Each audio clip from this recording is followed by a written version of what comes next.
Hello all you beautiful people, how you doing today? This is Lava Temptress and welcome back to my channel.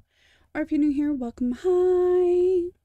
Today we're going to do another immersive engineering tutorial, and well, today we're going over some of the fun stuff.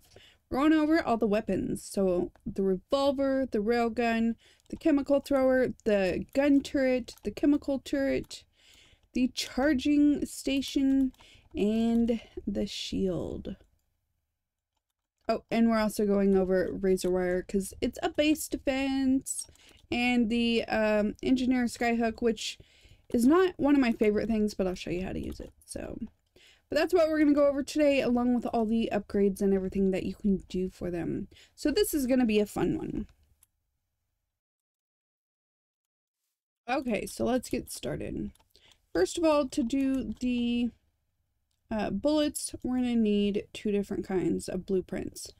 First of all, specialized projectiles, and that is like the dragon's breath, high explosive, flare, homing, all these different ones. Now I'm not going to go over all these, but that's what your handy dandy book's for.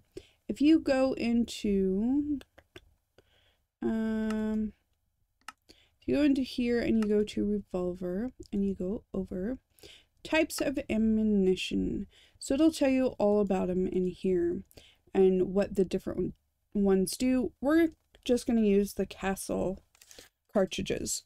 These are the basic ones that you can get, and it's just medium damage. You can do better ones, but including like armor piercing, woot woot, all different kinds. So definitely take a look at those there. But then the other one is the common projectiles, and this is the one we're going to use because and silver of course is better with undead, armor piercing, buckshot, but the castle is the ones we're going to do. So we're going to need our empty casings, gunpowder, and lead nuggets to make those. So, but I made a whole bunch for us already. Yeah. Well, we had a bunch more, but you know, I was testing and making sure everything was working. All right, so let's get started. First of all, for the heavy plated shield, we're going to need 6 steel plates, a regular Minecraft shield, and 2 treated wood planks. So that gives us this heavy shield that looks just like this. And you can equip it directly to where your shield goes, which is pretty cool. Now, there's a couple things we can make for it, though, that makes it even cooler. First of all is a magnetic glove. So this makes it so if you have it equipped, which of course you equip things on the engineer's workbench, and you can equip up to 2 things. So it's not unlimited. But for one of them I did just to test out the flash bulb and the magnetic glove. The other one I did the magnetic glove and the shocking. So for the magnetic glove, we're going to need 4 leather, 1 copper coil, and an iron ingot. Then for the flash bulb, if you want that, it's 2 aluminum plates, 3 glass planes, and 1 vacuum tube. And then if you want shock emitters, it evaporates projectiles and it shocks your attackers. It's only a little bit of damage, so don't think it's going to be like all powerful, but it does help a little bit.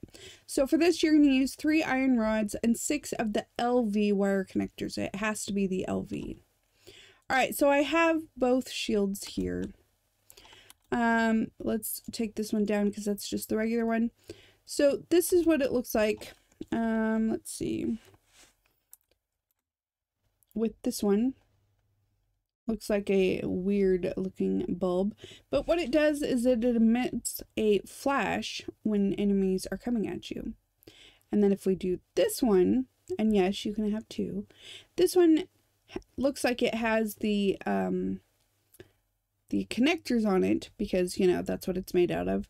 But this one has it shocks them. So let's take a look. They both do require power, and that's where these charging stations are going to come in. So if we click in there, it'll power one up, and this is quick power. So there you see 3200 flux.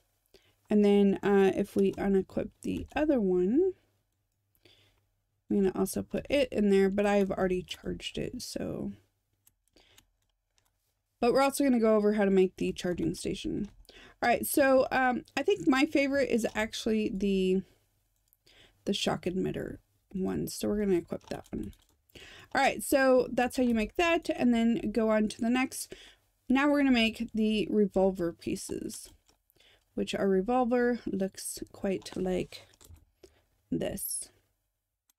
Isn't it beautiful? Look at that close-up view of it. All right, so, and then you can press S.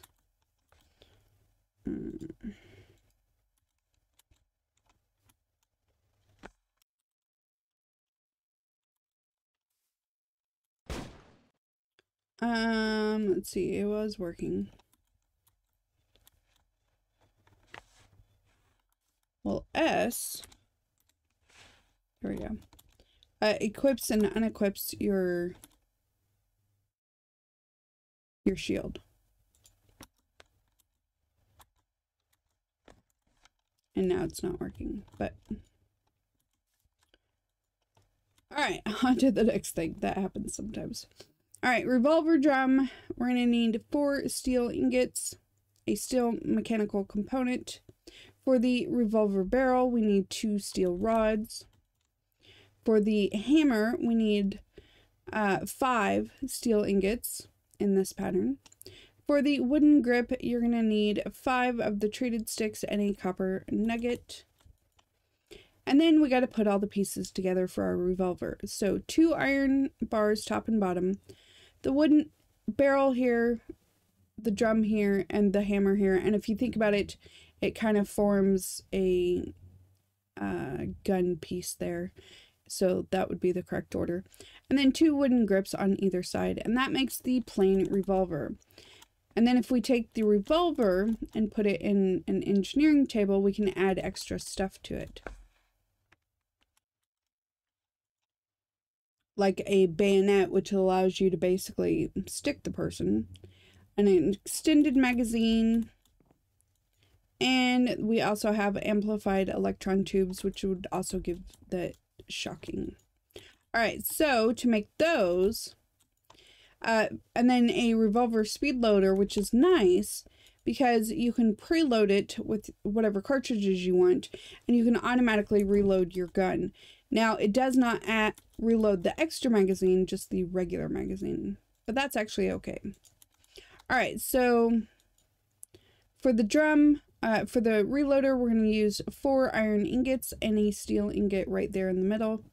And then for the bayonet, we're going to use an iron sword, 2 steel ingots, and a treated wood plank.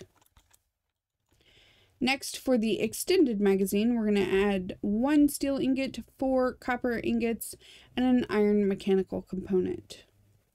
For the amplifier electron tubes, you're going to do 3 of the vacuum tubes, 2 steel rods, and a copper wire. Now remember, when you're doing this, you can only have 2 additions to your revolver at a time. So you don't have to make all these, but I'm showing you how because, you know, that way you know what your options are. All right, now for the casings, for the empty ones, we're going to do 4 copper plates like so. For the empty shell ones, it's going to be 4 paper, a copper plate, and 2 red dye. And then, like I said, be sure to check out your book because here is where you're going to use all the different projectiles to make whatever it is that you're choosing to use. And that's the beauty of it. You can use all different kinds. All right, so let's take this one out too because this one has the bayonet and the extended magazine, whereas the revolver I have, I believe I did the electron tubes. Actually, no, I don't know. So let's see. And of course, it gave us an epic shader bag. If you didn't know, to open the shader bags, you just click on them. So this one, it gave us Glacius. So to add a shader, we haven't gone over that, but to add a shader, there we go. You just put it in here. The shader goes right there. Real simple. And now it's a different color. So you can change it based off whatever color it is. So the shaders are kind of fun. Yeah, this one right here, I have the electron. So this one will be our shocking one, and this one, and if we click, it used that speed loader because now it's empty. And as you can see, it quickly, when we're on it, you can see in the left, in the right bottom, that it loaded all those bullets automatically in. So this one has a bayonet. Let me go over to, because some people don't believe this works in regular. All right, so I can simply stab them because, you know, I have a bayonet on here. But if you hold it down by right clicking, I can also just shoot them.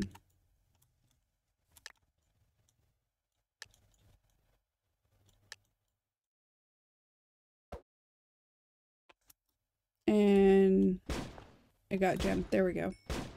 Got jammed for a minute, but then I stabbed him and now it's working fine. And of course it works on all the different animals. And then we have the regular one, which has the shocking.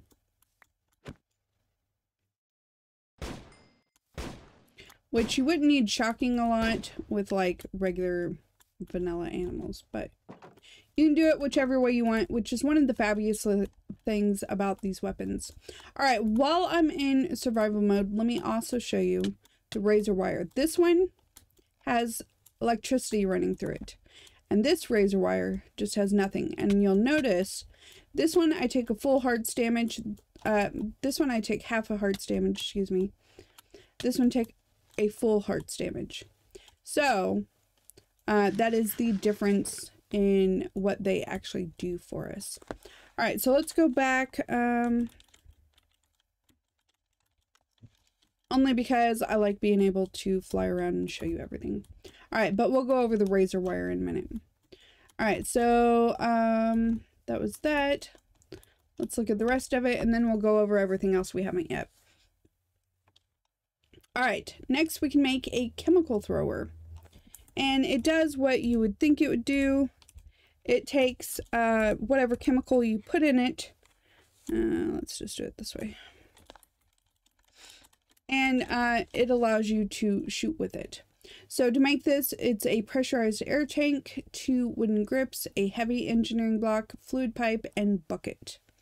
And that makes the regular chemical thrower. Now you do have additions you can add to it. But we went over those last time. I'm just going to show you the regular. And I filled this one up with biodiesel over here. Because we already have everything coming from everything else. So you can just click it in here and fill it up if biodiesel is what you want, or into whatever system to fill that up. Now, the cool thing with the chemical thrower is you can do it 2 different ways. So I can sit here and I can right click and it just throws whatever at them. Or if I shift, right click, now if I do it, it's actually going to ignite and it will light them on fire. And the reason this one is cool is because if you're killing mobs like this, well, you automatically get cooked meat. But you turn it off and on by shift or sneak right clicking. All right. So, yeah, then we can make a precision scope. And let me show you, this scope is actually pretty cool. You middle mouse click to activate it. And this is the railgun. Look at that. And you can go further. Like there's nothing over there, but you can go out further. Look how far you can see. Makes it pretty awesome.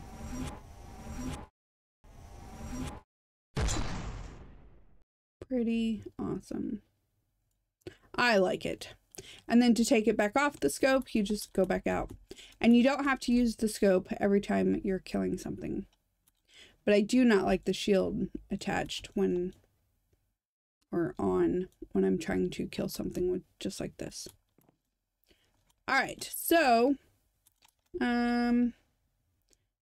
next, we didn't go over that. Okay, precision scope. That's 2 of the iron plates, 2 of the glass panes, and 2 copper ingots. And that's the precision scope, but you'll also need that to make the chem thrower, the turret one. All right, so next we're going to need a turntable. For that one, we're going to need 2 iron ingots, treated wood planks, copper coil blocks, and 2 redstone dust. So we're going to need one of those turntables here, a metal barrel, the redstone engineering block, circuit board, and precision scope, along with our chemical thrower. And that's going to make our chemical turret. Then we can make a focus nozzle, which means it would shoot in a smaller range. It's okay, but that's 4 steel ingots, a hopper, and 2 fluid pipes. You can also make a multi-tank for the chemical thrower, so you can use different fluids all at the same time. So a fluid pipe, 2 large tanks, and an iron mechanical component. Next, we have the railgun. So for this, we're going to use a HV capacitor, wooden grip, circuit board, 2 of the electrum coil blocks, and 2 steel ingots. Now, we're going to want excuse me, an advanced heatsink for that. Reduces charge time of the railgun. That means it allows it to shoot faster than it normally would have to. So you're going to use 3 constant plates and 2 steel ingots. Next, we have the capacitor backpack. You're definitely going to want to use this if you're using any weapon that requires energy, because it gives you a backup, or for like your shields. I mean, you're really going to want it for the weapons. The shields don't drain as fast, but you're probably still going to want it for that anyway. So anyway, to make that, it's 2 leather, 2 LV wire coils, an LV wire connector, and an LV capacitor. And you can make multiples. Next, for the engineer skyhook, it's 3 steel ingots, an iron mechanical component, and 2 wooden grips. Almost done with the recipes, guys. Alright, then we're going to need a charging station. Again, that's really important because that's how we're going to charge everything. So for the charging station, we need 2 iron ingots, 3 glass. It can be any color. I put purple there just because it's my favorite, but it's any of the glass. 2 treated wood planks, a copper coil, and an LV wire connector. Now for the gun turret, we're going to need the precision scope, the revolver, the circuit board, redstone engineering block, turntable, and extended magazine. And last, for the recipes, the razor wire. Each recipe makes 3, which is kind of cool. So it's the 4 steel plates and 5 steel wire. Alright, so let's take a look at some of this. So I have the turret set up here. This one is the gun turret. It just needs to be connected on either side, like so. And then I just have it to the creative for right now. But any of the capacitors that you have filled with power, or, I mean, I really recommend connecting it to a capacitor and then the capacitor connected to the rest of your power grid. But that's up to you. You can also connect it directly to whatever you're powering. You do need some kind of redstone signal. I just put a simple lever here. And then you can access the system to tell it what you want it to shoot. So you can blacklist people, you can turn it on animals, players, neutrals, you can turn it all off, whatever it is you want to do. You can also choose whether you put whatever kind of bullets you want in, but you choose whether you want to keep the casings, so it'll put them down here so you can make more, or it'll expel the casings. So either way, that's completely up to you. If you expel them, you're probably going to want something to pick them up to use later, unless you just have, you know, unlimited. All right, so let me show you. If we turn animals on, turn this baby on, watch that. It's just killing them. It's like, no big deal, no big deal, we're just gonna kill them. So you can automatically have that on, so if players or mobs or anything else comes here. So also, if I spawn in some zombies here, turn that back on, it's going to shoot them too. Now if I turn it off of the animals, it will stop shooting the animals and it'll go straight to the mobs. So it really depends on what you want it to have it on. Of course, the zombies are getting on fire because it's daytime. But see, it killed every single one of the zombies. And now because I turned the animal one off, it's not killing the animals. So I could actually leave this on if I wanted to and have it where it's just going to kill mobs that come up to my area. Don't you love the range of that and the motion and everything? All right, so this one is the chemical thrower, and I have lava pumped into it because you've seen in this one the biodiesel, so I figured I'd put lava in this one. Again, you do have to have the lever to turn it on, but it also has the system in here where you can choose what it's going to kill. The nice thing again about lava, and you can choose whether it's going to ignite or not. The nice thing about the chemical throwers, again, if you want to see the gun turret gave us raw meat, right? Now, if we wanted to, you know, come over here once in a while because our breeding's got out of control, for instance, we go turn this on, make sure it's on animals and players and all that, and make sure it's on ignite. I had to make sure because I turned it off. Now it's not only going to shoot them with lava, but it's going to kill them. And if you look, when it kills them, now we got cooked meat. Oh yeah. These are the ones I didn't pick up from before. But now I have meat that's already ready to eat. So it's kind of nice. All right. So, and again, you can also turn it so it's not going to shoot the animals. See, if I turn it back on, it's not going to shoot those. But if I put a mob here, it is going to kill those. Even the little baby one that's trying to run away. And it will keep killing them until they're either dead or until it runs out of whatever it needs to kill them. So you can see what's in the tank here.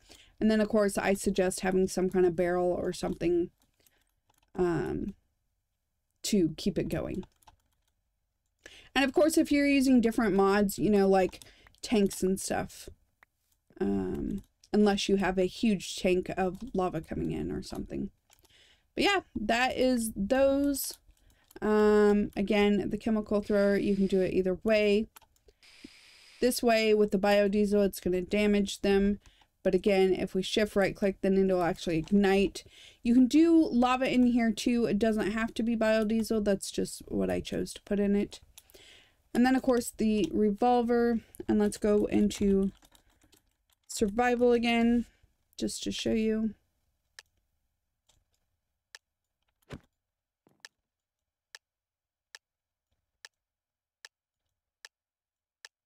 And see the revolver right now, if you look, it's not going because it's the blank ones.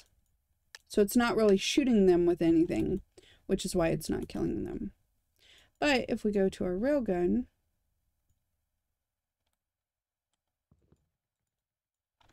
it is also out of ammo. Now, the cool one of the cool things about the railgun, and okay, I had to get rid of the pesky weather and I wanted my flight back. All right, so one of the cool things about the railgun is the fact of what it can shoot out. So if you look here, it can shoot iron, aluminum, steel rods, graphite electrodes, saw blades, and tridents. And you can switch between what projectiles you want it to do. If you sneak, so let's get on our railgun, sneak and scroll wheel.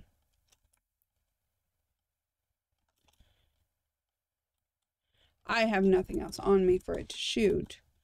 But if we were, oh, why is it not shooting out the iron rods?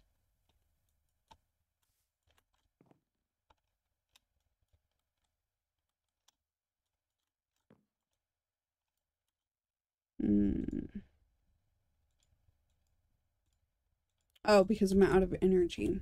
Okay, so the other thing is with the charging station, once you have it plugged in, it doesn't matter what you have it connected with, but as long as you have it connected, before I do that, you can just pop them in there. So let me show you on the, let me make a second railgun. Okay, so that railgun is empty. So if we put it in there, when it's red, it's charging. When it's green, it means it's done. Okay, so this is done. But let me take out, before I charge this one, see there's no energy out of 8,000. we're going to take this backpack capacitor out. And you'll notice if I go to use it, it will automatically give me my power back. Hello. And this you can equip on your backpack. Once it's equipped, now my railgun has power again. And now I can continue shooting everything. But it's nice. It didn't even take it down that far. See? But it makes it so whatever tool you're using that requires power, you can keep it on there. All right, I think there's one other thing we haven't gone over yet. Yes, the Engineer's Skyhook. This one, it's okay. Oh, and the razor wire, I showed you how much energy, how much damage it does, energy versus not. So basically half a heart. You can also push mobs into it, and it will kill them. They get kind of stuck there. Sometimes they spin on it, which is kind of funny. Same with bad mobs. You know, if you can get them pushed into there, it'll kill them too. Or they can just walk in there and do the little spinny thing. But it's not much difference, so it's really up to you whether you have enough power that you want to do it this way or the other way. Honestly, I don't think it makes too much of a difference. And it will slow them down. Sometimes they get stuck on there, but even for you, you can walk through it. It just makes it very slow. All right, last thing, because I know this one has been a little bit more tedious, and I'm sorry for that, but these kind of all had to go together. So this is an Engineer's Skyhook. And the way it works is I set this up over here. You could actually make a system to go from one wire to the other, which of course, you know, it only goes so far. But when you have it in your hand, you right click, and if you like jump up on it, you have to do it just so. If you jump up on it, see, then you basically can go down the wire like that. Now, if they're not connected, of course, you're gonna have to reconnect each time. And it says left shift to dismount, but you can either left shift or sneak to dismount. But I think it's very tricky. I think it doesn't connect very well all the time. And you have to set them up just right. So this isn't my favorite thing, but I did want to at least show you so you know what it's for. So I've seen people set up really cool stuff with this. I'm not the craziest fan of it. So, but if you had something up high and if you had them connected and, you know, did all the right ways, just not my thing. But that's how that works. That way you at least know how it works. And again, if you have questions, you can always ask me, but don't forget to refer back to your engineer's manual. This thing comes in so freaking handy. And of course, it's going to start us off, leave us with the rain. All right, but that is it for the weapons, the turrets, and the base defenses. All we have left next time is the Tesla coil. That's right, we'll go over how to do a cool setup with it, what to do with it, what it's for, all that. If you have any questions about this or any of the other immersive engineering that we've done, don't be afraid to leave any questions or comments down below. I do not mind. That is why I do these, to help out any way I can. All right. If you haven't already, don't forget to hit that subscribe button with the notification bell so you can see when all the new videos come out. Until next time, this is Lava Temptress. Don't get burned.